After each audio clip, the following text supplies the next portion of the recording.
Ben, you're looking stressed. You're right to come through. Yeah.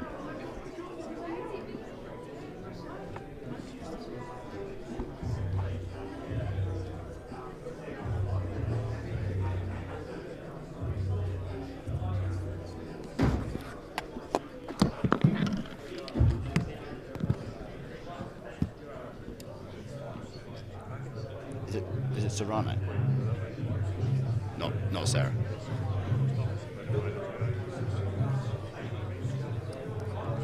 Hey, Sarah.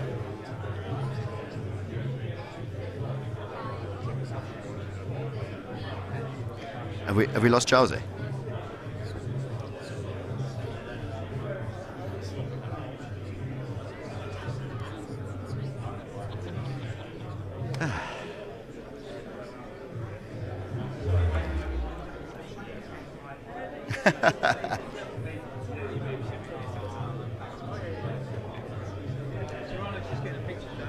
Yeah, cool.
Now entering the ring, we have a 9-time, 7-division world champion. She's the current WBO, WBC and IBO champion of sport. Her record is 42 wins, 2 defeats and just 1 draw. From Puerto Rico, fighting out of Brooklyn, New York. Please give a welcome for her first time fighting in the United Kingdom, Amanda Serrano.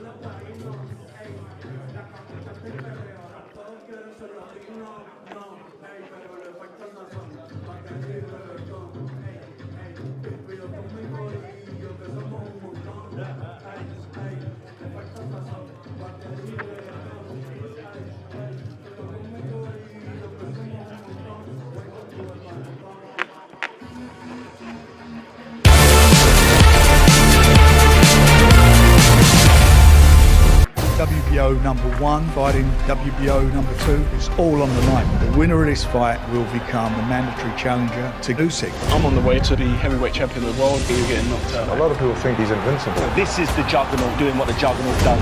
I'll box the hair off you. Little Joe's gonna tickle me. Have you ever been champion? No, not yet. Shut your mouth. You've been to the top of the mountain. Joe, we're coming. Smash the face of him. You're on the way down. Can he get past the juggernaut? This is heavyweight boxing at its best.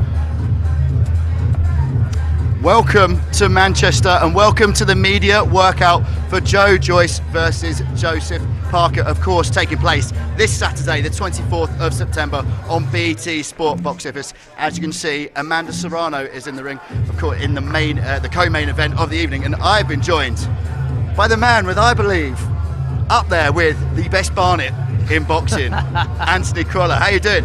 Hometown, and you brought the Barnet out for everyone to see. That means an awful lot from you, that does. But yeah, no, good to be in Manchester, and big shows like this come to town, and there's a real buzz around this show, and for me, probably a bit biased, at the best arena in the world. So yeah, no, it's good to be here. There's been some enormous British fight nights in that arena, Manchester AO Arena, of course it's called now. What is it about that arena that seems to capture the noise and the atmosphere so well? I just believe it's like, you know, a great crowd in there. Just you do literally feel like the roof's gonna come off, whether it's how they lock you in or what. And I just believe that. Do you know, obviously on a much smaller scale, I was at your call on Friday night, and it's just, I don't know, I feel like when there's a big fight at the arena, it just raises the atmosphere automatically. Like on Friday night, just your call is just unbelievable. I think it's sort of a home of boxing, home of British boxing. I just think, for me, in Britain, the home of big title fights is the AO Arena. Yeah. Speaking of raising the atmosphere, Amanda Serrano's just coming into the ring. She's just turned the music way up. You were there for the Katie Taylor fight in Madison Square Gardens. What was that atmosphere like? Genuinely, honestly, I was there for that fight, and the ring walk, and you've got to remember there's two of the proudest nations in the world in the Irish and the Puerto Ricans. When she walked out, I think it was a song called Pepas or something, and that dropped. I've never seen it. It was right up there like with anything I've ever seen. Your Ricky Hatton days, absolutely anything. It was the roof nearly come off Madison Square Garden. And she's loved, like you say, just very much like Katie Taylor would be in Ireland. But she's an unbelievable fighter, an unbelievable talent. She's back down at her fighting weight now. She'd be one of the greatest female fighters of all time, and it's great to have her here in Manchester. It's a bit of a change of location for her as well. She was meant to be fighting Brenda Carabajal in Madison Square Garden, again in front of that same audience, that Puerto Rican faithful crowd. Now, for the first time in her career, she's sampling the delights of a Manchester crowd. What do you think what difference will that make to her on the night? It'll be interesting. Listen, I'm not sure of the Puerto Rican contingent around Manchester, but she'll have support there, and the Manchester fight crowd will appreciate her talent just like her. So I think she'll get a great reception. And like I say, it's great to have a fighter like her over on these shows, never mind in Manchester. And that fight as well did so much for her profile. All of a sudden, she was one of the biggest stars in women's boxing, one of the biggest stars in boxing, to be fair. That fight made such shockwaves around the entire sport. Like you said, you were there with the atmosphere, but did it change the way that you saw the potential of women's boxing? I've been a huge fan for a long time. I've got female fighters who are trained myself, but I knew about Amanda Serrano for a long time. I think here on BT Sport, I was sat next to Big John Fury when she boxed on a Jake Paul title run 1. And we was just saying just how good she was. I'd seen her before that, and I think the way she's jumped about the weights is phenomenal. Like I say, she's got a claim to be one of the very best the sport has ever seen on the women's side for sure. And it's I'm really looking forward to seeing her Saturday night. And for those that are new to Serrano, haven't seen a fight before, missed out on that Katie Taylor fight, how would you describe her fighting style? What are people going to see? She's all action, relentless, very heavy-handed, as we've seen in that fight, but we've seen in a number of fights of hers. We'll talk about, one of the most exciting fighters in the sport, without a doubt. And it was such a sort of nice surprise to get this pop up as the co-main. It was. It kind of came out of nowhere. We found out about it at BT and thought, great, because that adds so much to the card. Before, you might have said, like you said, before that Katie Taylor fight, the status and the stock rose so much. But now for this to come in on a BT Sport box office fight, a heavyweight fight, and be one of the main things you're looking at on the card, right? Co-main. Second biggest fight in theory, but what some people are coming for, it says a lot. It says an awful lot, and I think he has some of his knockers, but you know, Jake Paul has done amazing things for this woman, like the exposure he's got. Listen, I'm talking before Katie Taylor, it's well documented just how well he's been paying them as well. So listen, people have the doubts. Has he proved you wrong? Has he proved you wrong? Has there ever been a point where you thought? Of course, listen, I think any boxing person genuinely would kind of honestly say they had the doubts, and I certainly did, but with this leader and a lot of his fighters, he's done a lot for them, and you can only take your hat off for that. But her in particular, the profile is, and like I said, that week in New York for her, I felt like half Puerto Rico was there for her. He really has a lot of belief, and I know he's got a couple of young fighters fighting on his MVP cards now. Yeah. He had so many doubters at the beginning. like you said, everyone in boxing was, but he's doing huge things in different corners of the sport that perhaps you wouldn't have thought. He is, and I'll always say this, and then people will sort of might disagree with it, but okay, if you're not such a big fan of him and his fight and him topping the bill, okay, but the opportunity he gives the fighters on the undercard, I believe there's a lot of fighters who don't get the work, the action, the pay that they deserve, and he seems to be very fair in pay, in getting them out. So I say, while he's doing that, I have no problem with it at all. I can only clap my hands to it, I really can. And the more shows, I always said, the more boxing on platforms, the better. Do you know what I mean? If there's more eyes on it. I'm not one of these who go, oh, well, if there's 1% of his fans who get into boxing and become boxing fans, because that realistically, that rarely, it doesn't really happen. But he's doing very well for his fighters, and I can only respect him for that. Let's talk about the main event of the evening. Joe Joyce, Joseph Parker. Big heavyweight fight. They don't come around that often, and when they do, it's incredibly exciting. How do you see this one going? I can't wait. Honestly, I think, first of all, you've got two of the nicest guys in the sport, with as we've seen in, when they've sat down with Carl and stuff. I think we've got two of the nicest guys in the sport, but we've got two of the best heavyweights in the sport as well. Listen, I think there's not many fights you would put before this as the best fight to make at heavyweight. Obviously the obvious one, but there's a few more, but this is right up there. For me, there's no denying the improvement of Joseph Parker under Andy Lee. I think we've seen that last time, and we can see that again. Some of a great boxing brain can only influence Joseph Parker. But then I think when we're talking about Joe Joyce, we are talking about one of the most underrated fighters for me in boxing. Not just in the heavyweight division, certainly in the heavyweight division, but I'm talking about in boxing. Why do you think he's so underrated? And it's crazy because I'm a huge Joe Joyce fan, and I believe he was very hard done by not to get an Olympic gold medal. Yeah. I thought he was very unlucky in the final with Tony Hawk. He should have been an Olympic gold medalist. However, what I'll say is, people, and I was probably guilty of it in the past, that sort of just seen him as, a bit stiff going forward. He takes a shot, wears people down like that. But he's got a fantastic jab as well. I think we've seen that in the Daniel Dubois fight. The jab broke Dubois up. Obviously, it caused the damage it did. But you don't get to Olympic finals. You don't do what he's done as an amateur. You don't do what he's done as a professional. The way he's gone through. He's been match tough from the start, Joe Joyce. I think he boxed Steve Earning after a few fights. He's massively underrated. And I said it, mate, I think after the Dubois fight, and I couldn't win about, I went Dubois, I thought, I'll never go against Joe Joyce again, unless it's Tyson Fury. So on Saturday, I think it's a real fascinating fight. I believe he might even have to come from behind, but I believe he gets the job done.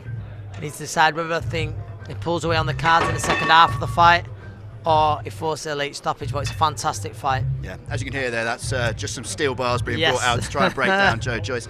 Who do you think this matters more for? If Joyce loses, where does he go? If Parker loses, where does he go? It's a good question, and I think you give credit to both fighters for taking this fight, but I've got to say more Joe Joyce because he's in that prime spot to get a chance at the heavyweight title. But I believe there's always going to be big fights in the heavyweight division, but I think it'd probably, I don't know. I think Joe Joyce unbeaten, obviously lose unbeaten record. Would it hurt him a little bit more? Obviously Parker's come back from defeat before, but I also believe this might be sort of last chance saloon for Joseph Parker. So you can look at it both ways. But I think one thing's for sure, neither one of them is going to want to lose Saturday night, and they'll leave absolutely everything in there. All right then, Andy, just before I let you go, we've got Amanda Serrano coming in. But I'm going to judge it. Just a prediction quickly for the main event, Joe Joyce, Joseph Parker. I go Joe Joyce points. There's a possible of a very late stoppage, but I'm going Joe Joyce points. All right then, thank you very much for your time. I appreciate it. And let me know what shampoo you've been using. I will do. Cheers, mate. Thank you.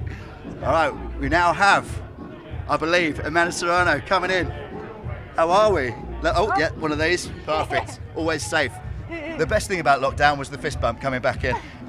How are you? Firstly, how was the journey over? The journey was long, Yeah. but I'm adjusted to it. But I'm excited to be here in Manchester. You know, it's a new crowd, new people, new fans, and I'm planning to have all the fans on my side. When did you get in? I got here Sunday morning. So Okay, so all adapted. yes, I believe Lots so. of sleep. Yeah, yes. Last night I slept very well. The closer you get to this event, where do your excitement levels get? Because you've not fought in the UK yet, like you mentioned. It's a new crowd, it's new everything. But given that you were going to have that Madison Square Garden match with the Puerto Rican fans in there again, and now it's a complete change, have you felt any different in the build-up to this as your previous fights? No, to me a fight is a fight, and I'm actually more excited for this fight. I'm honored to be in there with the other champion in my weight class, Sarah Mofu, IBF champion. I've been wanting this fight for a very long time. One of my goals was definitely to become undisputed champion, and this is just one step closer to that. So I'm excited. I just can't wait to go in there Saturday night and achieve another one of my goals. How hard is it to keep concentrating on the next fight when you know you've got that goal undisputed? Oh, you know, I concentrate on the task that's in front of me. So right now it's Sarah Mofu. I got to get through her to have that goal. So my concentration is fully on Sarah Mofu. Did you catch any of her in the media work out there? No. I saw you were getting your photos taken and dancing to the music that you made everyone turn up. Yes, no, I didn't get to see her. You know what? No, I didn't get to see her. To me, it doesn't matter because second Saturday night is, you know, once you get punched in the face, the story changes. So, you know, I don't watch my opponent's fights because I'm a different person than all the opponents that she fought, and vice versa. I mean, if she thinks that she's going to be able to do what other girls done to me, which not much many have, it's just a whole different story when you're in there. We've just had, I'm sure you just saw, we just had Anthony Crolla on, former lightweight world champion. He was saying he was there for the Katie Taylor fight and has never seen an atmosphere like what your crowd, what your fans brought to that event. What can the people here expect from you if they've not seen anything of you before? Well, I always say I'm a fan-friendly fighter, you know. I don't mind getting one to give you two of mine. So I'm gonna go in there and I'm gonna fight like the vintage Amanda, the real deal Serrano. I love to throw punches. I love to throw my hard punches, and you know, it's gonna be a great night of fighting. Just non-stop punches and bunches. A word for Jake Paul as well. We spoke to him yesterday on a Zoom interview, and he seems to be so proud of your achievements and what he's been able to do for your career in terms of elevating the stage and the status of some of the fights. How has he been to work with as a promoter compared to promoters before? Well, he has been an amazing manager. Him and Nikisa, being part of MVP had to be the best decision that I made in my whole career. And you know what he's done for me so far. He's probably the only person, him and Nikisa are the only people who promised me something and surpassed that. So I am truly honored to be on their team, and he's proud of me, but I'm proud of him for giving me this opportunity to come. You know, the fight fell off August 6th. You know, he was the main event. He was crushed too, but they were on it. They said, no, we need to get Amanda back on, and they gave me a bigger fight, the fight that I've been looking for against Sarah Mofu, IBF champion. So I'm over the moon right now. I'm super excited to have the best team in the game. Amazing. And Katie Taylor has just announced in the last sort of 20 minutes that she's fighting. Funny that announcement comes up as your fight week begins. Karen Carabajal, I believe, for Katie Taylor. Anything to that? You know, me and Katie said we always. You think you're still in her mind? We always go. Oh, yeah, I believe so. I mean, I hope so. I mean, she's still eventually. I hope the fight will happen. The rematch in next year, 2023. You know, Katie Taylor. We're always going to be in each other's paths. We're always going to be in each other's stories. You know, she made my story. I made her story. We made history together. So, you know, we're always going to be besties. Even if we punch each other in the face, we're still going to be besties. Besties and worsties at the same time. Yes, worsties when we're in the ring, but besties outside of it. All right then, Amanda, before I let you go, a quick prediction. What's going to happen? You and Sarah Mofu. My prediction, pain. Pain. There we go. Thank you so much for your time. Thank you. Best of luck. Now, it. before we move on to Joe Joyce versus Joseph Parker, we have a clip here of Joseph Parker's training regime before this massive heavyweight fight. That's it. Punch through, mother. Double it. That's how you punch on the shoulders. Shoulders, hips. Joe's been training here with me, Parker, for maybe a year or so, 18 months coming up. Joe was having a bit of a bad spell in his career, and he was over in Vegas, and he was in a bad place really, so I said to him, like, you can come over here and train and live with me if you want to, Joe. I said, I'll give you a new start, a new take at it. So he came over and he gelled in, and now he's become Gypsy Joe, and everybody in Morecambe loves him, and he's a homegrown Lancashire lad now. I love it here in Morecambe. Firstly, very grateful to Tyson and what he's done for myself, and not only for myself but everyone around him. He really looks after everyone. You know, when you have someone like that who wants nothing but the best for you, it makes it a lot easier. Then you have Andy Lee here. There's a togetherness in the way that we train, in the way that we operate, and I've made Morecambe my home. I really do enjoy it here in Morecambe, and I've made a lot of friends. Joe's literally taken everything in my life. He's took it, hasn't he? He's took my gym, he's took my house, he's took my trainer, he's took my strength and conditioning coach, he's took my nutritional company, he's took... What else have you taken? You've took my glove sponsor, took my cafe over. What's he giving you though? Friendship? Yeah. Training partner? Yeah. Brotherhood? Yeah. Yeah, fraternity, yeah. Yeah. Pretty good little trade, isn't it? Seems fair. No, I'll tell you what he's given me. He's given me motivation to train every day because he's here as well. So a training partner is a vital thing for me. Yeah. Without a training partner, things become difficult. You know how hard I like to train? So to come in here and train on my own like that, I can, and I do. Yeah. But it's easier if Joe's here, you know? Yeah. So, yeah, friendship and the brotherhood and the training partner is probably the most important things anyone can ever have. And I feel like I can trust Joe with anything, to be fair. Maybe he'll turn out to be Midnight Captain Moonlight or something like that, I don't know. However, the proof is in the pudding, and you can only take people as you find them, can't you? So, Joe's the type of guy, I think, if I called Joe and said, right, get your balaclava and your baseball bat, we've got a job to do, he wouldn't say who, what, where, when or why. He'd just say, where you meeting me? You know? So, my man. My career was like this, and now it's like... Good. That's how it should be, isn't it? Yeah. You know, I became champion of the world in 2016 against Andy Ruiz, lost to Joshua on the unification bout. And then I was training and fighting, but not really enjoying it. I sort of lost the passion for it. And I felt I needed a change. And change is what's giving me that spark back. For the first fight with Chisora, Andy and I, it was the first time to meet each other, to get to know each other, to work together. And I felt that even with that small time we had, he made a massive impact. Anybody in any sport is at the top or is improving. It's not because they've flicked the magic switch. It's because they've worked hard. And he's worked extremely hard, improving every aspect of with his strength and conditioning, with his fitness, but also with his technique and his ability, and his ability to stay engaged in fighting for longer periods. That was my biggest thing with Joseph when I watched him from afar, and when I took him over as a coach, took massive breaks in fights, in rounds, lapses in concentration. One of my main focuses since we started working together is to iron those out and eradicate that from his boxing. And he's doing it slowly and getting better every day. The second camp for the second Chisora fight, we saw big improvements. So now we have the third camp. You know, the first one was good, the second one was better, this one's going to be great. I'm going to make this camp the greatest camp I've ever had. Joseph Parker there, his training day. You can see more of that on the BT Sport Boxing YouTube channel. But now we are joined Nathan Heaney, the man who embodies Stoke-on-Trent, the man who embodies great atmosphere. Yeah, we look good, don't we? We do look good. We look great, don't we, mate? But yeah, obviously my guys renowned for bringing a superb atmosphere to any arena they go in, and obviously we're in Manchester, aren't we? So yeah, I'm really looking forward to what they're going to do on Saturday. This is your first fight at Manchester Arena, isn't it? Yep. And what an arena. Oh, in my opinion, the best in the country. Like, you've got Wembley Arena and all this kind of stuff, but for me, Manchester, especially with the days of Ricky Hatton and so on, and Anthony Kohler and Scott Quigg, like, there's been some incredible nights here, and obviously now you've got the big boys and the Stokies on the undercard as well, so it's set to be good, and obviously I'm part of it now.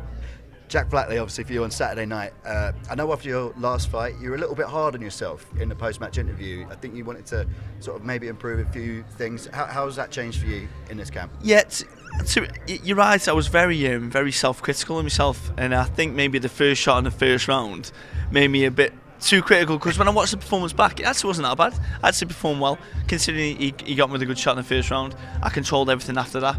I boxed to the way that Steve wanted me to box. And yeah, I was happy. So I was a bit super critical of myself. I should have just enjoyed the night, really. Whereas, obviously, any mistakes I've made in that fight, yes, they've certainly been worked on for this one, which need to be worked for everyone, not particularly Jack Flatley, but in anyone in general. But yeah, we've worked really well, me and Steve have. And what's your sort of what's your timescale looking at now? How are you looking to plan things out? Because I know you speak about it all the time. The goal, the end goal, is that big night out in Stoke. Yeah. With a title on line. How are you looking there in terms of timings? Every time we speak, like whether it's BT, Frank, or anyone, it's always mentioned. So it's going to happen one day. But the way I think the timeline would work for that would be, I've got to win on Saturday. I would hope to be winning on the AJ Fury undercard if I was on there. Like, just I'm putting some insight there, Frank, just in case you're watching. And then fight again in, let's say, late February, early March time, and then that sets up for the summer then. So there'd be Saturday, Fury, AJ, if I could get on there, February, March. So 3 fights, and then bang, then we go for the Bet365 in the summer. Right in the middle of summer. Yeah, not like I've planned this. Like, not like you've been planning it your entire Yeah. life. Let's talk about Joe Parker. Obviously, he's in the ring now, facing off against Joe Joyce in that massive heavyweight match, main event on Saturday night. How excited are you for this one? Because this is two incredibly premium heavyweights. Probably one step outside of that world title, kind of Usyk, Fury, Joshua. They're just outside of that, but this is probably the fight to get into it, isn't it? Yeah, absolutely. I think what's great about this fight as well, obviously Joseph Parker has fought on the big stage anyway. He's fought AJ and stuff, so commercially people know him anyway, and in COVID he had some great videos that went viral online, so people do know him. But I think it's a great fight for Joe Joyce as well, to just sort of bridge out into the public domain, so more people, because so he becomes more of a household name, which he will do on the back of, obviously, if he beats Joseph Parker. It's a great fight. I watched Joe Joyce when I went down to Wembley Arena, and when he's against Cristiano, like, the guy was catching him some shots, but the guy's like a rock. He's like, coming forward like this, and he just destroys him. So I can't. I'll be a bit quiet in case Joe hears me, but I can't see like how he's going to keep Joyce off, because he is the juggernaut. Do you know what I mean? Yeah, he seems to surprise people every time he fights, doesn't he? I think Joe Joyce seems to deal with a kind of abnormal amount of doubters. People never seem to think he's as good as he's going to be. Like, you say Olympic silver medalist, you think, oh yeah, well, he's obviously going to be straight to the top. And he's been rushed in with really hard fights his entire career, and he keeps proving people wrong, doesn't he? Massively. Like, when he fought Dubois, I thought to myself, there's no way. I thought Dubois was just going to do a number, but because Dubois is devastating the way he can land shots. So for Joyce to do what he did to Dubois, all of a sudden you got to sit back and think, oh, okay, he is something special here. I think all it is, maybe Joyce just isn't as pretty on the eye as some other fighters. Maybe he hasn't got the flair and the movements of Usyk, or let's say the devastating explosive power of AJ. But what he's got an excellent engine. He's very strong, technically very powerful as well. The way he locks his shots out, and he's just a machine, isn't he? Yeah. Again, it's that. He is literally called the Juggernaut. That is his nickname. It's his re-entrance. But it's always surprising when you see it. I feel like it's almost more surprising when you hear from people that have sparred him and people that have been in the ring with him, because people say he looks so slow. Yeah. But everyone that's been in the ring with him says it just never stops. Yeah, and I think that's it. Because he might be slow, because he's not the quickest. But what I think he does is, I think the punch is just from such a short range of distance that he throws it from. He doesn't have to be that quick, because he goes from here, point A to point B, and just does that, bang. You don't have to be super quick to go that short distance, where if he's bringing it from dead far away, he'd be like, they move out of the way, so he'd be too slow. But he's got great technical ability, and like I say, he's probably underrated in his speed. But I think that's just the size of him. I play this game called Call of Duty, and it's like they got a thing called the Juggernaut, and you have to kill it with 1,000,000 bullets before he dies. And that's essentially what Joe Joyce is. He is the Juggernaut. Do you know what I mean? So yeah, it's going to be interesting to see how Parker can deal with him. And about Joe Parker, obviously now training with Andy Lee and major improvements in between the two Chisora fights. What do you think he's going to be bringing into this fight that's been different from what we've seen before? I think they'll have a much smarter game plan than what fighters have previously had with Joe Joyce.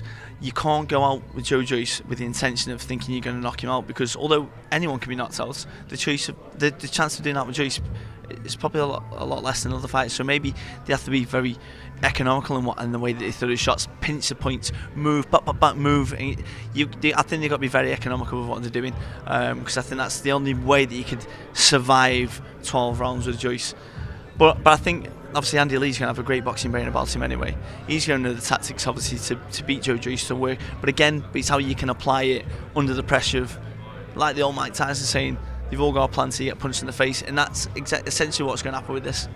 He's only 30 years old as well, Joseph Parker. He feels like he's been around for a long time, but there's a little bit of talk with these two, like who's got more miles on the clock, because Joe Joyce had that long amateur career. He's 37 years old, but hasn't had that many pro fights, but he's had tough pro fights. Joe Parker has been a pro and on that world title scene for a long time. He's still quite young, and I feel like I almost don't know Joseph Parker's style as a fighter yet. And do you think Andy Lee will help him find that maybe identity as a fighter a bit? Yeah, possibly. I've always thought Joseph Parker's a very tidy boxer. I think he moves well. I think some fighters haven't really gelled that well. For example, he fought Hugh Fury. I'm sure he fought Hugh Fury, and Hugh Fury's not like the best style to ever look good against, really.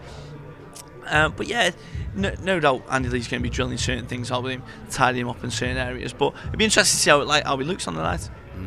Would you like being in a training camp with Tyson Fury? Looks like a lot of fun. Yeah, it'd be great when he's at.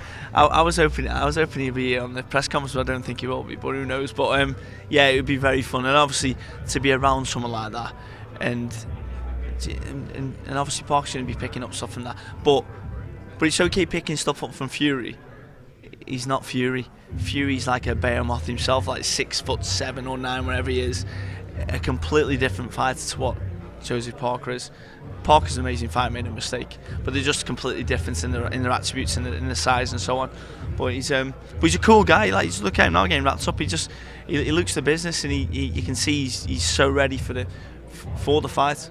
Yeah, he definitely doesn't get overwhelmed by the big stage. I mean, neither of them get overwhelmed by the big stage. They're the two most chilled out blokes on the planet, aren't they?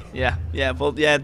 You can't really get much else of him in terms of like some naughtiness. It's not like a Chisora where you're going to lift the table up and throw it over the place. You know what I mean? So they're very, very respectful guys, but cool guys, and obviously they got a great opportunity by becoming the winner of this fight, and obviously being like the mandatory for the winner of Fury Usyk or whoever fights in the future for all the belts.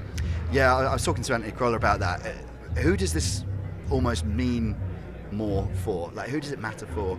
Joe Joyce, can he come back for a defeat, or does it put him back to square one? Parker, can he ride through a defeat and still be at world level? Does that end his dreams of that? It feels like there's very high stakes for both these guys. There is high stakes, but look at the heavyweight division. Have you ever seen a fighter more recycled than Chisora? Like, literally, like, he's like a headliner.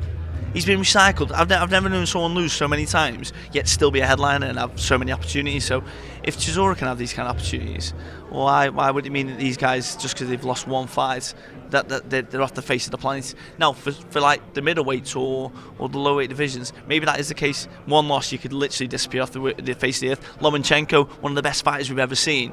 That one loss against Lopez, all of a sudden he's a bum and like overrated, and it just makes no sense whatsoever. But the heavyweights is a little bit more forgiving, I think, and people are always willing to see a big massive dust up. So it means massive. It means the same to both of them in terms of what they get out of it. But if they lose, they'll come again regardless. Yeah, it's funny. You see that. I think you see that narrative. Well, you've seen it recently with Joshua, like one defeat, and sometimes people forget everything you've done beforehand. But the fact that these heavyweights are fighting each other, and we went through a good sort of period of 5 or 6 years where you weren't getting many 50-50 proper big name heavyweight fights. The fact they're actually fighting each other now, it's great for boxing, isn't it? Because, you know, I know you're middleweight, but the sport sort of lives and dies sometimes by the heavyweights, don't they? In terms of the mainstream popularity, and when they're all fighting each other, it's only good for everyone. Yeah, it is the heavyweights. Like, if you're the heavyweight champion in the world, you are like one of the best athletes in the world, aren't you? Because it's just from the prestige that you get from that. Like you say, us middleweights might not get that kind of prestige, but you got to win a world title first. You can't just be an IBO guy. But still, it's it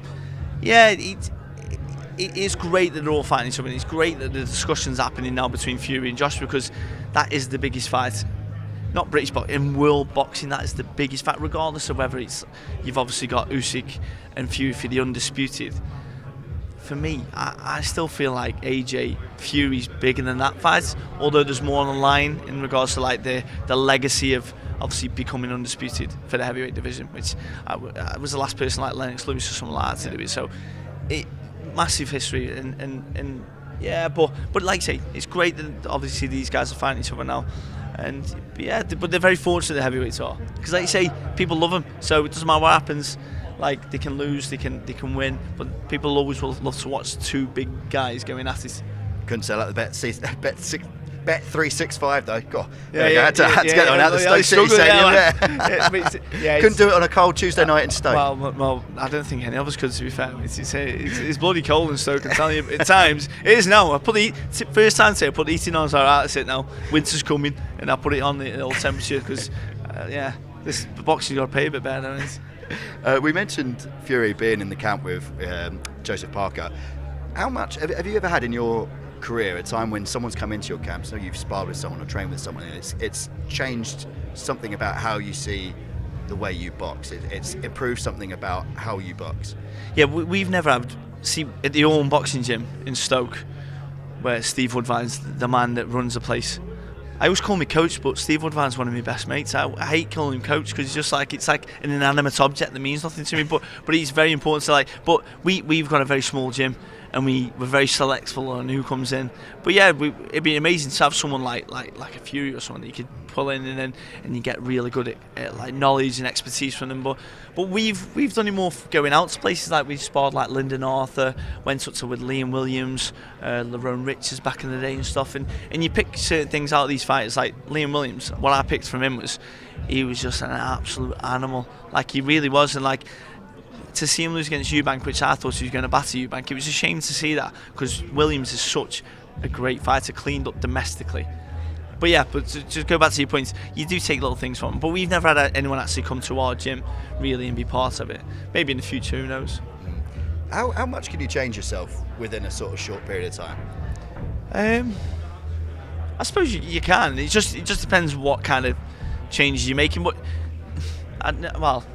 depends how hard the changes are to make. Like, for example, my coach Steve has been trying to get me to roll my head for the last 5 years. I think I'm finally doing it now after 5 years. So it's one of them. You could get picked something up in 2 weeks. It might take 5 years. It just depends on how much he's changing from your original ingrained style. Because some of these fighters, for example, Joe Joyce, been on the GB squad for his whole life essentially, and he's going to have a certain way that he's doing certain things, and it's been drilled and repetition, and the muscle memory is a real thing. So it's very hard to break that sometimes. But then it just depends how they refine it and move it a little bit.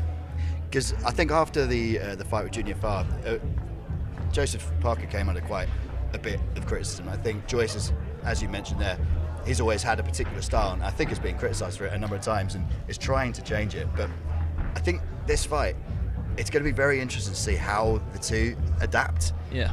And we know how Joyce fights every time, but he is going to have to change something up if he's going to keep pushing and changing, because you can't be predictable when you reach the absolute top, can you? Well, yeah. In regards to, like, say, a Fury, I think Joyce has got a chance to beat any heavyweight in the division, to be honest, outside of Fury, because I think Fury just brings something that's more awkward to everyone. You know what I mean? TK.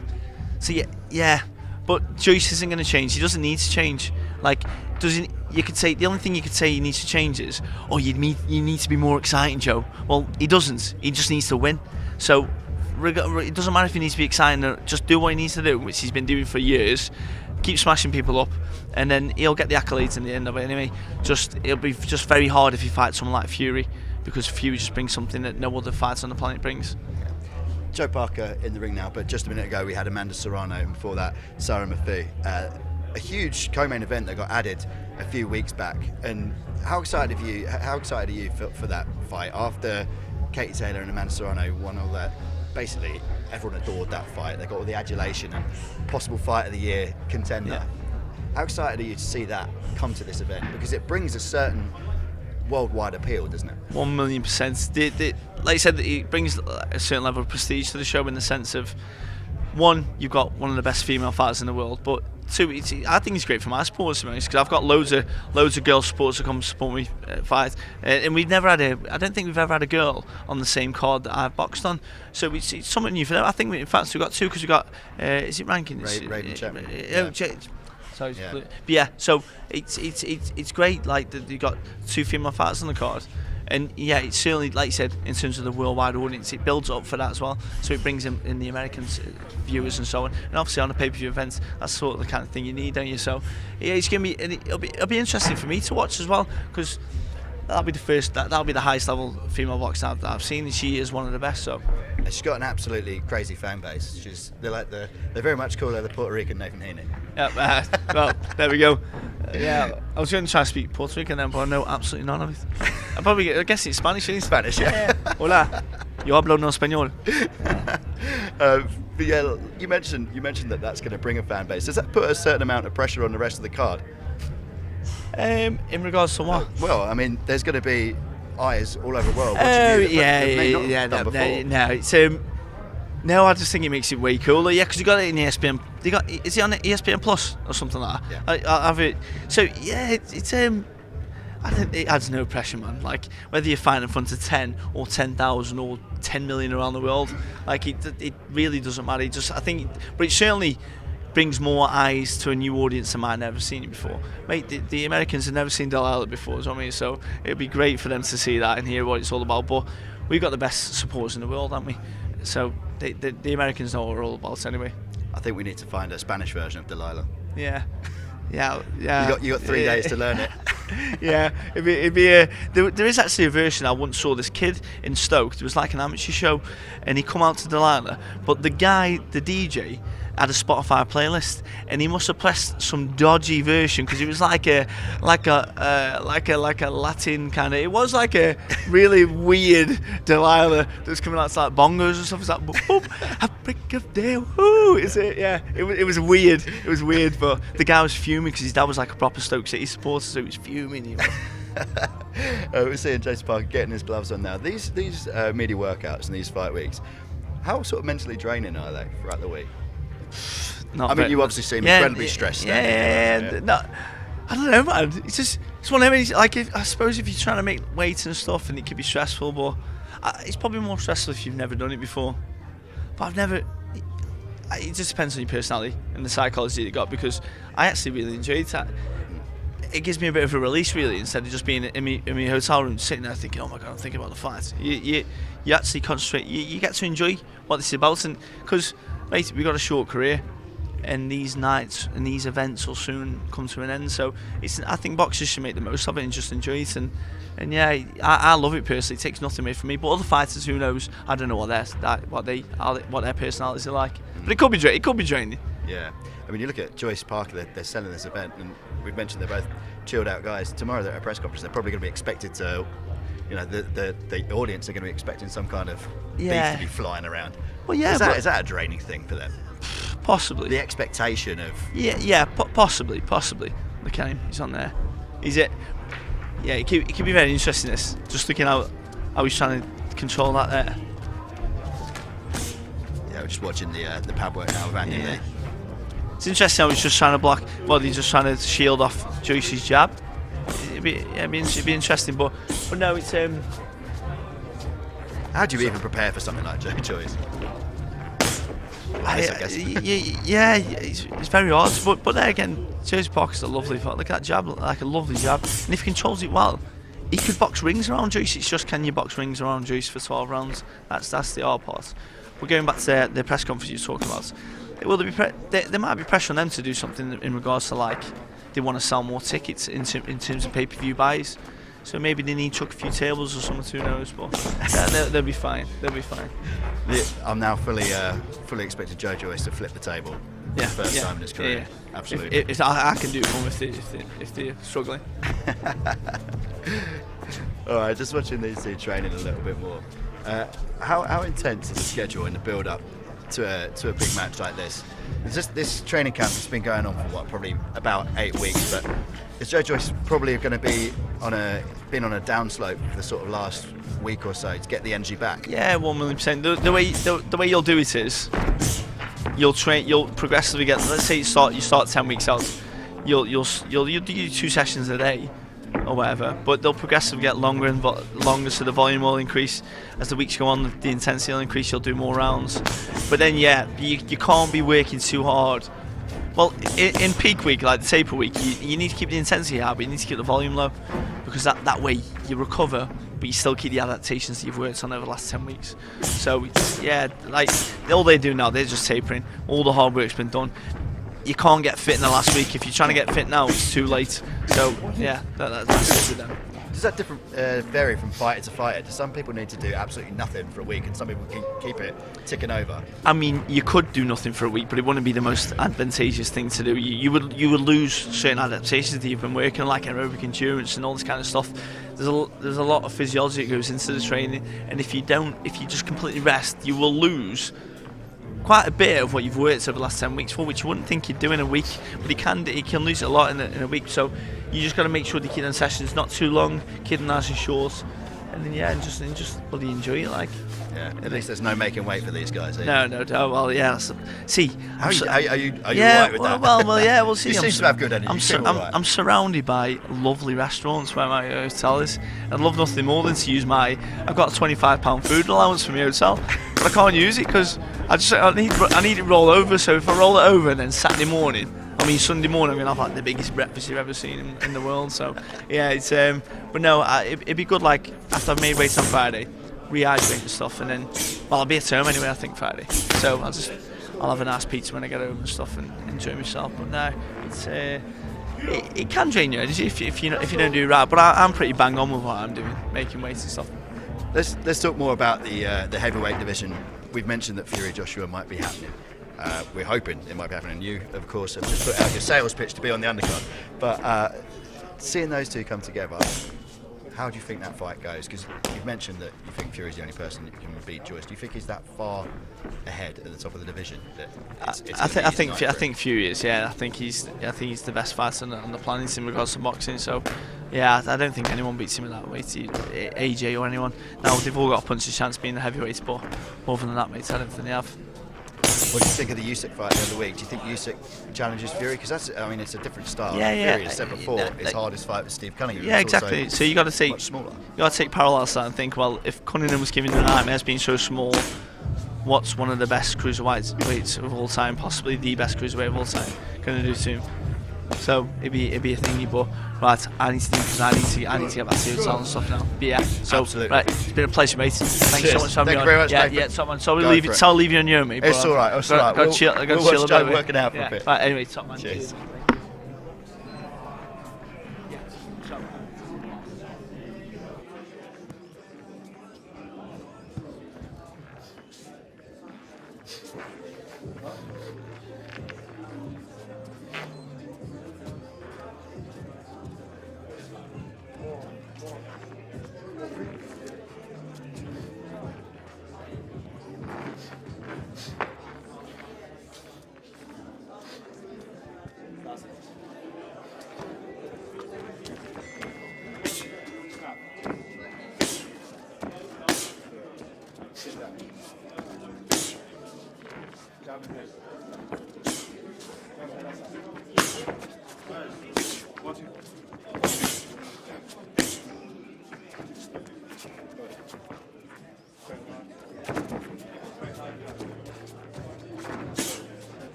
camp's been going really well as usual, battle hardened and ready, and I've done a lot better in sparring. I'm really in a good place.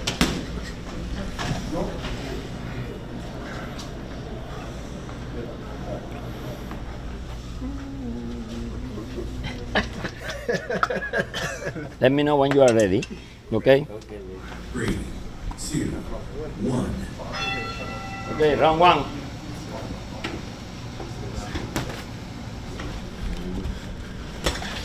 I love it. I love it.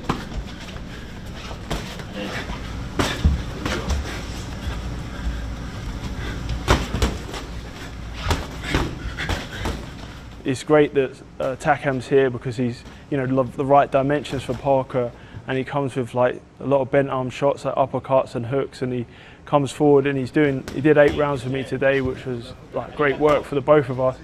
I fight a little bit like a Joe, like a Parker. I'm more fast. Parker is a guy in the ring. You don't want to catch him because he always move left, right, throw the jab. So I try to work with that. Oh yeah.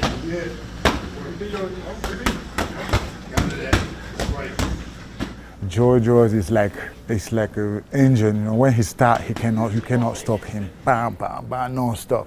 Sometimes I wonder, I can see his jab coming, but I still take it. You hit him with everything you've got, and trust me, I've hit him with some big shots, and he's like, he just resets and walks back and keeps coming and keeps coming and keeps coming.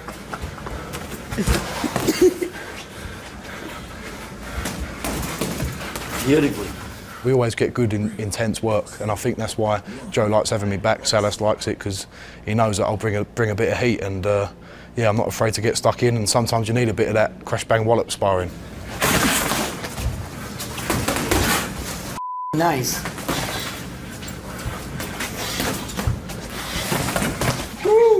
When you fight Joe Joyce, you've got to be prepared to go 12 rounds because it's going to go the distance if you're going to beat him. That's the only way. You've got to beat him on the distance, and I don't think that's going to happen in September.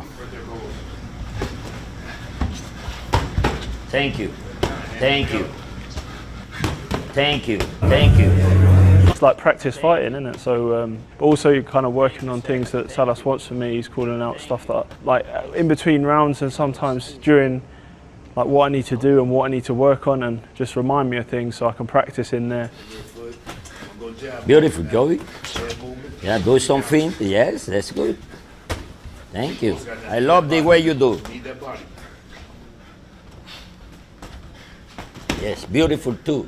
We've got our game plan going in there. We watched a tape of him. I've got a plan in my head where I can capitalise and land shots on him, and what the danger punches he's going to throw and how to react and counter to them. There we go. Joyce versus Joseph Parker. I am very lucky to be joined by Andy Lee now, of course, trainer at Joseph Parker. I'm going to ask you the obvious question here. How's camp been? Good. Oh yeah, good to know. Yeah, best camp of our lives, greatest camp ever, greatest camp in the history of boxing. You've obviously had him for the last couple of fights now.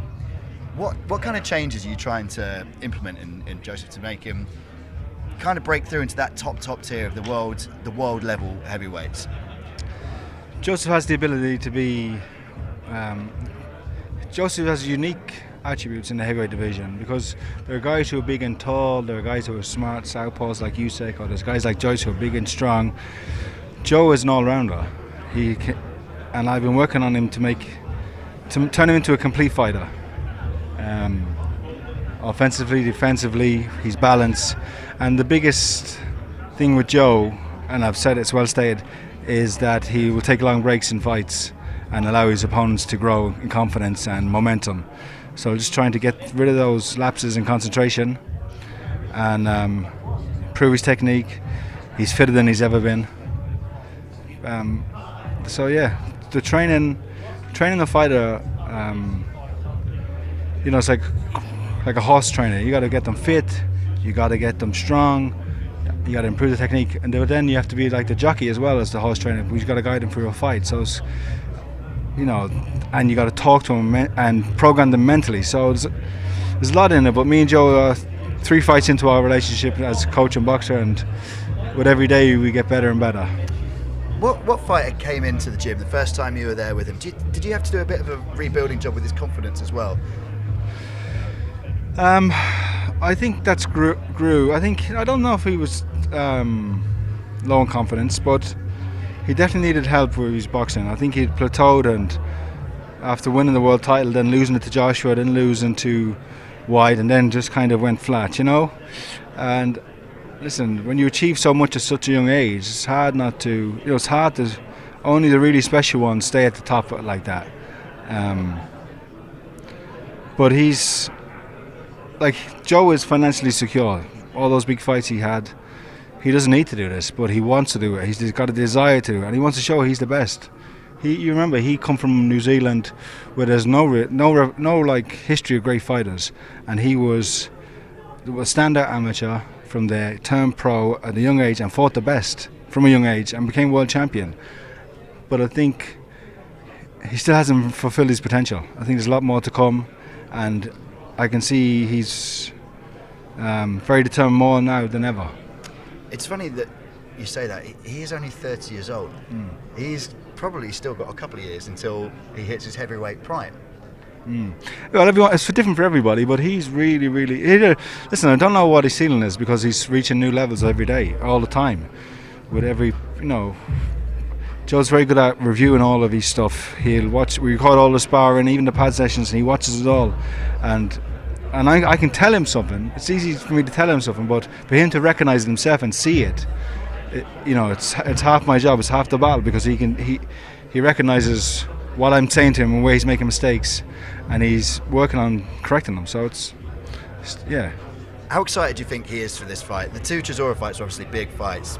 I think box office fights in their own right, but he was expected to win those. He was absolutely expected to beat Derek Chisora. This fight, people are talking about it as a 50-50. People don't know what kind of fight it's going to be. Is he excited about the fact that it's high stakes this time? Yeah, it is high stakes. I'm not sure if he was expected to beat Chisora. People might have had him a favour, but the first fight was very, very close, split decision. And the second fight, yeah, he looked great, spectacular, but it was still a close fight. And look at Chisora just beat Pulev, so that'll show you how good Joe's wins were. When people think Chisora's finished, he's never finished. But this is a different challenge to Chisora. It's not in terms of that Joe has to keep his concentration the same way he did with Chisora, even a lot better than he did with Chisora, but it's a different challenge because of the physical, like the stature of Joyce in terms of his height and how he fights. And I think Joe's motivated by the fact that everyone's picking Joyce to win the fight, and they got Joseph as the underdog. And as a former world champion, I think he wants to prove his class and show that he's an elite heavyweight. Obviously not giving the game away too much, but how do you solve a problem like Joe Joyce? We've seen such a sort of relentless style from him throughout. He's been matched with very hard opponents his entire pro career. How do you stop that, the juggernaut, as everyone calls it? Yeah, I don't. Or do you just concentrate on? Yeah, I focus on my man, but yeah, this is a different level for Joyce. He's fought older heavyweights who are well past their prime, and has beaten them all. We can't take that away from him. He's only beaten what's put in front of him. But he's 37 years old with 14 fights. He's gone in with a younger man, 30 years old, with 30 odd fights, I think, and a proven 12-round fighter. So it should be them worrying about us and how they're going to figure us out, because we know what Joyce is nothing to figure out. He's going to walk forward and throw for shots, and he's going to be met with punches. He's got to figure out how he's going to avoid Joe's punches, because it's easy to avoid Joyce's shots because it's just boom, boom, boom, boom, boom, everything with a step. And he has to get you on the ropes. He has to hold his feet to punch, because he can't walk, he can't skip in. Joe just take the distance and punch and be clean. Do you think Joe Joyce, it's too late for him to adapt, too late for him to change? Because he's come through obviously Team GB for so long. Like you mentioned, he's 37. Is it too late for him to change up that plan? But does he need to change up? He's a big man, he knows what he's good at, he keeps going, he keeps fighting, and he's a hard puncher, and he wears a lot of guys down. And if Joseph Parker's not ready, he'll wear him down too. But he's been with a lot of trainers now, Adam Booth, Salas, back and forth, and sometimes you just, you just accept what you're good at and make those better, instead of trying to improve the weaknesses, make the strengths better. I don't know. How, I know we joked in the beginning, the obvious question, how's camp been? Yes, best camp of your life. It does seem to be an incredibly happy camp up in Morecambe. It's the best with the best. Obviously Tyson being around so much. Do you think it's made a difference to Joe's mentality, just being around not just a happy environment, a fun environment, but being with the absolute elite that Tyson is? Yeah, and it shows Joseph what he needs to do and how. Yeah, he shows him what he needs to do to be at that level. Tyson is inspiration, not just in the gym, not just on the road and the track, but around the house, talking to him. It's constantly boxing, it's constantly mentality and programming, and we've had a great training camp. It's such a competitive environment, and we've had Martin Bacoli give Joseph some great sparring, just coming off a great win over Tony Yoka in Paris. And we've had the Ice Bear from Iceland, and we've had big Nick Campbell, who gave us great sparring as well. Nick did really well, stepped up to the plate. So we've had some really good sparring there. And those guys just want to come. Like, they're ringing me, can we come? They don't want to they want to come to be around Tyson and Joseph. Amazing. Well, we're all looking forward to it. It's a massive fight on Saturday night. Best of luck. Thanks, Joe. And I believe we're getting Joseph Parker himself in now. Getting rid of one of his wraps. He's coming on. It's like a sort of Michael Jackson one glove look. How we doing, mate? All good? Let's go. Yeah. Perfect. So, Joseph, I'm told, greatest camp. Yeah. Surprise, it's the greatest camp of your life. That famous question. How has it actually been, though? Because we were just talking with Andy Lee, talking about how positive everything is being with Tyson, how positive the just kind of mood is in that camp. People ringing to come and be your sparring partners because they want to be there. How much has that changed for you mentally heading into the stage of your career?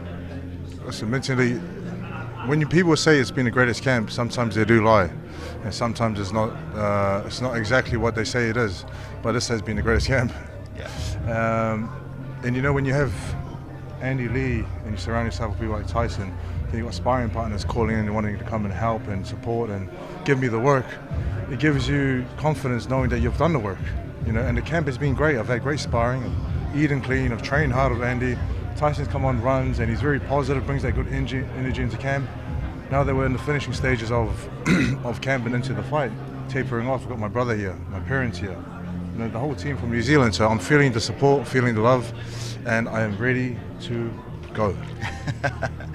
It must be nice as well to have Andy Lee, you're obviously joining this, your third fight with Andy Lee, to see the improvement between the two Chisora fights. It must make you think, right, I'm going to keep getting better, keep getting better. Did you think that was something you needed at that stage of your career? It's at that stage of my career, I made the perfect move in linking up with Andy Lee. Nothing with the team that I had before. We did great things together, but I think when I sort of lost the passion and love for the sport, but having a new coach and a new environment, training with a new team, and just it's all new. You feel that excitement come back, and you feel like I feel like I've just started again. Having that you mentioned there, the losing your passion a little bit for the sport. Do you see yourself as a different type of fighter now from what you were before? Yeah. Do you know your identity a bit more as a fighter? I know that I'm a lot different from the fighter I was before, and I'm a lot better. And there's a lot more that I can show if I keep putting in the work with Andy Lee. The first camp I had with Chisora was a good camp. The second camp was better. This camp is great. Imagine what the next camp is going to be like. Why are they getting better? What's getting better about them? When you have more time with someone and you're learning off them constantly, it just gets ingrained into you in your subconscious mind, and then instead of me just learning it and trying it, it's me now, and it's my style. And Andy Lee is a great trainer and a great teacher, and that's the reason why Tyson linked us up together. And it was the best move I've made in this part of my career, and I can only see myself going upwards from here. And only 30 years old as well. You should be entering the prime now, right? Young, 30 years old. A spring chicken. I feel like I am hitting the prime of my career, and I've been in the game for a long time, and I've achieved some good things in boxing, become world champion, but I have a lot more to give, and I have a lot more to show and a lot more to achieve, and I'm going to go out there and do it.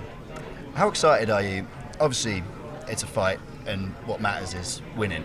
But how excited are you just about sort of the high stakes of this fight, the event, the fact that there's so much for both of you to gain from winning? I am very excited.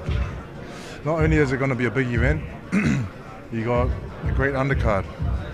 You got myself and Joe Joyce, and you got, like, when you fight in front of a crowd, no matter what training you do, sparring, strength work, nothing beats the feeling of walking onto the ring and fighting in the ring in front of a big crowd. You know, and so this event and what's at stake, number 1 and number 2 in the WBO, that excites me, and I love the challenge, and that's what I live for. It feels like it's very much the gateway to get into that top level. Obviously, you've had Tyson in your camp. Those guys have kind of been, you know, Wilder, Tyson, Usyk, Joshua. They've sort of been in their own little section for a few years, haven't they? Whereas this fight feels like you're ready to jump into that section. This fight feels like we're right there. We're nearly there. So the winner of this fight, you know, can jump into that little group that's sort of like you mentioned at the top. And I was there before, but I want to get there again. You know, and I want to stay there. The hardest part is staying there. Of course, you know? Of course. And when you mentioned you lost the passion a little bit, do you think it was because perhaps you were just a little too young in your career to take the setback to then build up? Obviously, losing to Joshua and losing the world title, was that a setback that was really difficult for you at that age? I lost the passion when I became world champion. That was a downfall. And then not training properly, not enjoying it, just doing it because you had to do it. And I mentioned before that it was just, it just felt like it was just something to do. But now I love it. Now I love it, and now I enjoy it. I enjoy everything. I enjoy the whole camp. I enjoy, the camp life, the team that I have, the activities that we do, everything. It's great to be here. Have you found yourself looking forward to fight week itself as well? Once this starts, you know, the media workout and then the press conference tomorrow, the weigh-in, the kind of the beginning of the drama, you know, the beginning of the spice. Yeah. So when you have a long camp, you always look forward to fight week. And fight week is here. Let's get it on. And now I believe those claps mean Joe Joyce is just getting in the ring. How have you found your confrontations with him so far? Obviously, you two are the nicest, chillest guys on the planet. There's no animosity, there's no aggression, there's no real bad blood. It's just the sport they will win, you know, and may the best man win. Do you prefer it that way? Have you ever had a fight where you really didn't like the guy? No, I think I saw Joe say something before where after a fight he gets in touch with his opponents, and he had Carlos Sackman in camp, so they do help each other out. And I feel that after a fight, I always relax and have fun with my opponents. It's just a sport. Yeah. And what are you expecting? Obviously, everyone knows Joe Style, the Juggernaut. It's his name. Everyone's seen how he fights. He's fought since the same way since he was in the GB camp all these years, his whole pro career. What are you expecting? What are you wanting to exploit? Don't give too much away, obviously, but what are you looking to exploit? There's no surprises here. I don't think there's anything new that he can do or bring. It's just going to be the same Joe Joyce that we've seen plenty times before. Forward, volume of punches, take shots, keep pressing forward and not stopping. Andy mentions that's one of the things he's been trying to sort out with you in training and with you in camp is making you concentrate throughout the whole fight. I guess the way you just described Joe there, that is exactly what you need to do, right? You have to concentrate for every second of every minute of every round because of what he brings. You can't just take your eye off him one bit. Everything has to be focused, and that's what we've been working on. So that's what I'm going to do. All right, prediction. Let's have it. I'm going to beat him. What's happening? I'll beat him. And how? Probably late stoppage. Late stoppage. You think you can late stop stoppage, the Juggernaut? But leaning towards points. But I'm on a late stoppage. Amazing. I can't wait. It's a huge heavyweight match, and I mean the world needs more. The boxing world needs more of them. It charges up the rest of the sport, doesn't it? And it's a credit to you both for taking it. So Joe, best of luck. Thank you, brother. I'm sure I'll see you more in fight week. I'll see you in fight week. Cheers. Which is now. I'll see you more this fight week. Okay. Thank you, mate. Now coming in, we've got Joe Joyce's manager, Adam Morley here, playing bodyguard. I don't think he's stopping Joe Parker anytime soon. Adam Morley, how are we doing? You all good? Good to see you, mate. Very good to see you as well. My co-star, of course, in our yeah. Oscar winning. I hear it's up for an Oscar, mate. I hear it's up for an Oscar. Yeah. Your performance particularly. Us two, definitely the highlight. How have you found this build-up so far? It's nice seeing two guys that like each other but are also the absolute top of the division. Yeah, absolutely. I mean, outside of AJ, Fury, Usyk, Fury, Usyk definitely, it's the biggest fight out there in the heavyweight division at the moment, and I think it's always the case with a pay-per-view fight. You want some needle, you want people to have a reason to buy the fight, you want there to be animosity, but those two guys have genuine respect for each other, so you don't want it to be fake either. So you just got to let the promotion develop as it develops, and hope people latch onto the fact it's going to be a tremendous heavyweight fight on Saturday night. I think it doesn't need the animosity in the fact that the rewards are so high and the consequences are so high. I think it's a damaging defeat for either guy, but absolutely also so much credit to them for taking it and taking high risk fights. So the more you get, the better the division's going to be, the better the sport's going to be. Absolutely, and you also got David Higgins just like flying in from New Zealand, accusing all the judges of corruption within 20 seconds of setting foot in the UK. So that'll be fun tomorrow. That'll bring that. Like, David Higgins brings it. Absolute box office Higgins. He's worth the fee alone. Yeah. How motivated you found Joe has been for this one? It's like we mentioned, it's high stakes.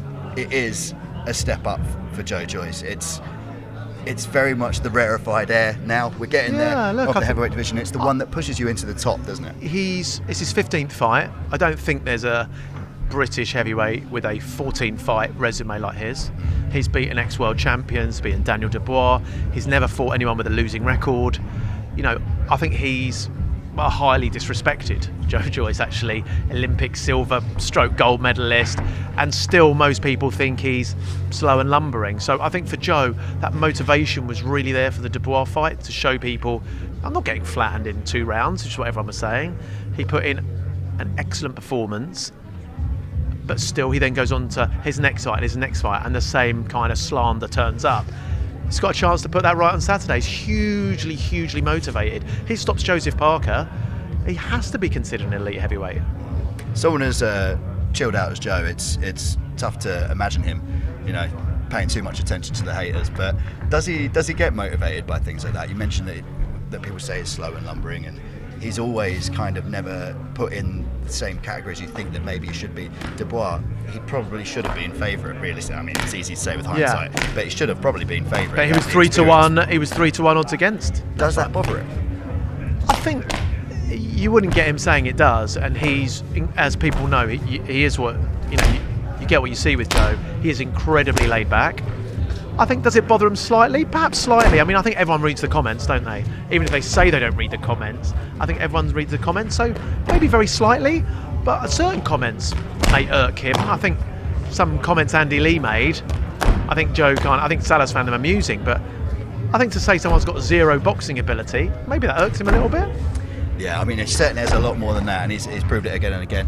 Also, can we just talk about why we're here? Salas's platform trainers. I've seen them a couple of times before in Vegas, but they really are something else. He's brought a nice all-black pair to Manchester here. Yeah, when the coach was with David Hay, he had some multicoloured ones that he used with David, but Joe's just that bit taller, so he had to invest in some new platforms, and he's still actually shorter than Joe. Yeah, they are pretty impressive though, aren't they? You should get a pair. Yeah, I wish I had them. But yeah, Joe Joyce is he needs them. I mean, all jokes apart, to do proper pads with Joe, Salas has got to have those. That Vegas training camp for Joe, it's something he's done for a little while now, and do you get the sense it's a really beneficial place for it to be? We see Joseph Parker obviously going all the way up to Morecambe, a long way from home. Joe Joyce, Vegas, a long way from home. Do you think that's a really good place for him in terms of, I guess, almost decompressing and getting away from it, but also concentrating? I think there are real pros and cons for foreign training camps. I think at the very top level, I think it's excellent for Joe to lock himself away, take himself away from any distractions at home. So I think of someone of Joe Joyce's level, I'm fully behind it. I think perhaps when you're getting up to that level, sometimes for a boxer, they lose their home comforts, and it can be disconcerting to them. But at the, as you called it, the rarefied air, at the elite level, it's what he should be doing. It's what any boxer, I think, should be doing, locking themselves away for 8 weeks and focusing entirely on the fight. And yeah, it's been really good. But Joe goes to Vegas for Salas. If Salas lived in Croydon, he'd be having his training camp at home. So it's a byproduct, but I think it's a healthy byproduct. Also great sparring over there. I mean, we just saw a clip actually of Joyce sparring with Carlos Takam. Yeah, brilliant sparring in Vegas. Yeah. Carlos Takam, Johnny Rice. We also brought Johnny Fisher over. You've got great heavyweights walking around. Deontay Wilder was there. He didn't spar Wilder, but you've got loads and loads of top heavyweights in Las Vegas. So, you know, we have taken this fight incredibly seriously. This is our world title shot. I mean, technically the interim is a world title, but this is the top. We are not looking beyond this fight. So we have had the best sparring we possibly could. I don't think Joseph Parker's done that. What do you think, Johnny Fisher? We've seen him a few times and spoke to him a few times, and he seems to absolutely love/hate getting in there with Joe. He says he learns so much every time he's in there as a fighter. Are you seeing those two as like an almost dream combination to have in sparring because they push each other in different ways? Yeah, I mean, I think Johnny is. We wouldn't just have Johnny in camp. I think Johnny's a tremendous level for where he is, but he didn't really have the amateur experience. He learned so much out in Vegas, so much with Joe.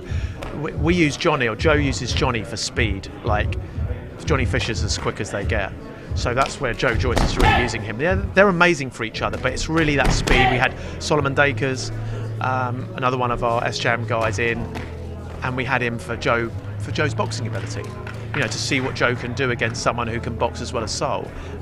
So we've tried to cover all angles in there: speed, boxing ability, and then more juggernaut behaviour. You mentioned that you're not looking beyond this fight. This is your top thing. Yeah. But particularly as a manager, you have to see that there's almost a time scale, and Joyce has always been in a rush. He's always had time stacked a little bit against him due to how long his amateur career was. Where would the next path be? We've spoken about the huge consequences of a loss and the rewards of a win, but where is the path? Where does it go? Well, a loss means another Parker fight, as David Higgins was just talking about, but the win makes him WBO interim champ. That means when the mandatory comes up, you have to wait for all that to filter out. Yeah, but it's not never due. easy. But it's not due until March the 25th. 18 months from September 25th. And by that time, I think we'll have had undisputed. So I think if Tyson Fury wins the undisputed, obviously big call, but I think if Tyson Fury wins that, I think Tyson's the sort of guy that'll probably vacate the belts. And if that happens, Joe gets elevated to champ. I think if undisputed doesn't happen, I think the WBO will call that in March, and he will face Usyk. So I see a world title fight happening within 6 months of the start of the year. And do you get the sense there's a few guys in the division waiting to take that step up, waiting to join that crowd? I've got to look at it. I mean, look at the different governing bodies. IBF, you've got Filip Ergovic. WBA, you've got Daniel Dubois, the regular champion. WBC, they're having a little tournament. So they can't, the undisputed champ can't take on all his mandatories. And if someone vacates, when you're the interim, you become the full champ. Yeah. I believe Joe's loitering behind us somewhere. He's just helping Salas get out of his enormous platform shoes, maybe. There we go. He's just getting the wraps off for now. How do you see this fight going as a 12-round fight? I don't want to, we've talked about this a lot. Jinx it, yeah, no. Well, I don't want to actually talk about what we're going to do. But I do think Parker's going to start quick. I do think he'll be very competitive early, win early rounds. And I do think Joseph Parker's never come across pressure like he'll feel against Joe Joyce, and I do think you'll see a degradation in Parker's performance from 6 rounds onwards. Joe, we're just praising you, we're embarrassing you. How are we doing? You all good? You go, mate. Good. Thank you very much, Adam. Adam already there, running out, straight in front of the camera. Of course he is. Wow, how are you? It's here, it's finally here. Yeah, really good. Glad to be here. Getting tackled by the wire. This is attached, yeah. Fight week's finally come round. This one, does it feel different to a lot of your fights before? It feels like this is very high pressure, high stakes, and 2 really great guys in the division. Yeah, definitely. This is the big one now. This is the first one in front of a big crowd, and in front of all the Manchester fans and all the people who travelled up here. Hopefully they don't get too many problems on the trains, etc. So, but yeah, I'm really excited for this one. Joe looks ready. I see him in the ring just there, and it's going to be a really tough fight. He's very skillful, so I'm just excited to just get my head down. There's a few more bits like the weigh-in, the press conference weigh-in, and then fight night. So I'm just behind the scenes. I'm just chilling out, and I'm just really looking forward to this. I was going to say, have you got the enormous PC setup sorted in the room yet? Yeah. As soon as I check in my room, I was just like put my setup. Where I'm going to put the monitor, the second monitor, and just plug everything in, like the routine, and then unpack my bags and like. Yeah, and then obviously focus on boxing and definitely not stand up to 4 a.m. playing whatever you're playing. Definitely not 4 a.m. maybe 5 or 6. So we know so much about both you guys as boxers. We've seen Joe Parker, despite being only 30, has had a long career. We've seen you throughout your entire amateur career and in big fights ever since you started. How much do you feel like you've had to change for this fight? Is it more just perfecting your style as it already is? Well, it was kind of a blessing in disguise getting the Hunter fight out the way, getting the ring rust off, and that's kind of like given me like a head start in training camp, so that I kind of, for that first camp, I kind of like corrected a lot of things, and then I could then, like, Salas could, start like a lot more into the technical side of it, because like, all the fundamentals had already been done. Like he corrected all my mistakes, a few mistakes, and then I could just like really work on the game plan for Parker. Yeah, and the Vegas training camp, we've seen you go out there a few times before, and I was just talking with Adam Morley. What benefits do you think you get from going out there? Because do you enjoy being away from everything and away from the distractions, or does it just help you concentrate being around the best people there? It's kind of a bit of everything, because it has obviously Salas there in his gym. The being away from home and also hot weather, it kind of like cheers up your mood and everything. And for the lighter weights, you make weight better. But yeah, and it's like it's the place to be for boxing. There's plenty of sparring partners, and there's always fights on, and sport in general is really big in Vegas. So there's like a bit of entertainment sometimes when I got a bit of downtime. And I think I thrive in a place like that because I'm used to being away from home anyway, and I can really just focus. It's also a different time zone, so there's less distractions. When you mentioned they're the lightweights, I know you're kind of joking about lightweights, not a problem you have having to make weight, but how much have you had to think about your own sort of weight and the way you're coming into the shape you're coming into this fight, or is it not a thing you worry about? You just think, right, every fight is my fight and I dominate it. You don't think I'm going to be this weight for this opponent. A little bit of that, but I've got my optimum weight, which I like to try and hit, and I don't want to be carrying unnecessary fat, and just really feel like eating good food and feeling healthy, eating a balanced diet. And because when you feel good, then you perform well, and like your body's in tune, and perform better. Like when you're, that's like part of the work, as well as like the technical stuff. It's just to get your body in the right and mind in the right frame. Yeah, we just saw a clip with you and Carlos Takam sparring, and I know Johnny Fisher's in there as well, and we've seen you sparring before.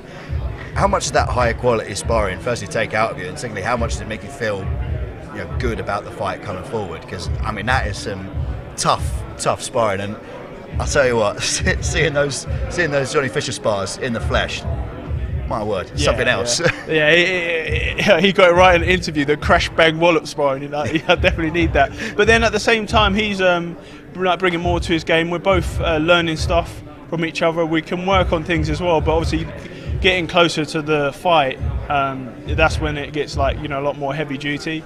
And yeah, great to have Takam in there. Same thing as well. We both bring each other on. So it's still sharp and still, as they say, if I said that right. So obviously those are the clips from the training day that we filmed. Did you watch Joe Parker's training game? Did you try and get any game plans? Had a little peruse, A little bit of inside information from that. Yeah, he's looking in good shape, and he's mentally seems he's kind of like he's doing it for himself now. So I expect him to be coming like at me proper, like with some really, with all he's got. Do you think this is probably the most motivated Joe Parker we've seen in a long time? He spoke about sort of losing his passion for boxing a little bit after or during his world title reign, but particularly afterwards with Joshua. He had that kind of. He won, but it was a bit of a rough fight with Junior Farr, and then moved to Andy Lee's camp. Has been getting better and better. Obviously, the first Rosora fight, close, split decision. The second one looked a lot better. Do you think he's the most motivated he's ever been? Yeah, and was he 30 years old, the young pup? He's definitely he's definitely in there, and he's definitely going to come up with me with full force, and I expect him to be technical, good head movement, like footwork, and especially working with Andy Lee, who talks very highly of him. and thinks he's going to walk the floor with me. But you know, I'll show him. Did that bother you? Nah, but you know, like it's we'll find out Saturday night, won't we? Yeah, just a bit of needle. We obviously got the presser tomorrow. I mean, everyone knows you guys have respect for each other, like each other. So, at what point in the presser are you going to flip the table and start throwing cups around? I was thinking like chair. That's like, you know, not quite aerodynamic, but I think it's easier to lift than a table. How close do you think you are now to the absolute top? We know what this fight means in terms of the rankings, but there's also that sort of intangible status thing that comes with being a top heavyweight. How important do you think this, if you win on Saturday night, it would be?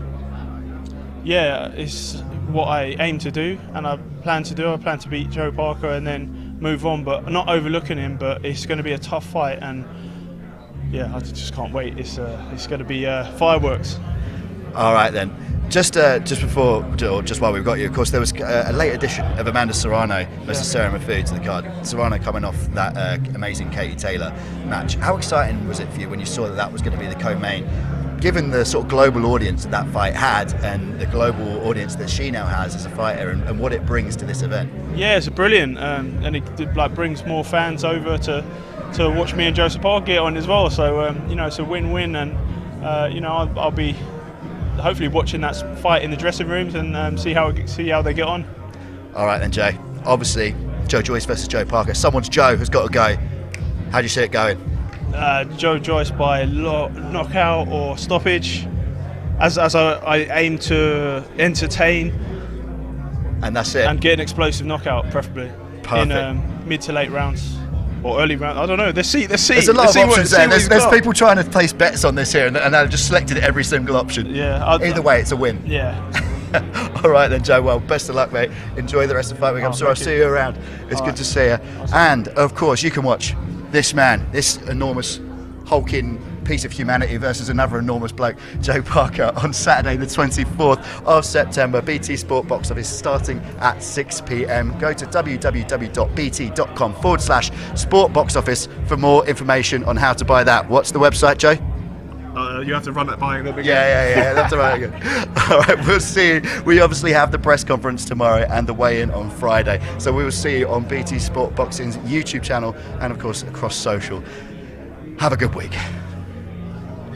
WBO #1 fighting WBO #2. It's all on the line. The winner of this fight will become the mandatory challenger to Usyk. I'm on the way to be heavyweight champion of the world. You're getting knocked out. A lot of people think he's invincible. This is the juggernaut doing what the juggernaut does. I'll box the hair off you. Little Joe's going to tickle me. Have you ever been champion? No, not yet. Shut your mouth. You've been to the top of the mountain. Joe, we're coming. Smash the face of them. You're on the way down. Can he get past the juggernaut? This is heavyweight boxing at its best.